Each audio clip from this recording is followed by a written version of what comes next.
Hi everyone, in front of me I've got INFINIX Hot 30i and let me share with you how to activate automatic system updates on this device.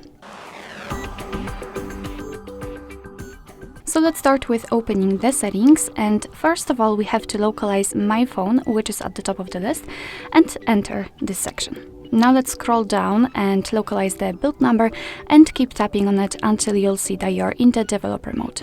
If you want to learn more about the developer options, I highly recommend to check our tutorial about it.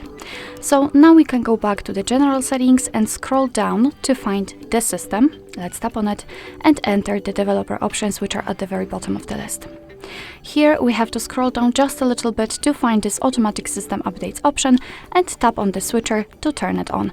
From now on, since this option is active, your device is allowed to apply the updates whenever it will be restarted. So you do not really have to manually update your device. However, remember about restarting it from time to time so it will have a chance to apply the updates. Of course, you can turn off this option the same way, just by tapping on the switcher again. If you want to turn off the developer options, just tap on the switcher at the top. You will have to restart the device. Alright, so that will be all. Thank you so much for watching. I hope that this video was helpful, and if it was, please hit the subscribe button and leave the thumbs up.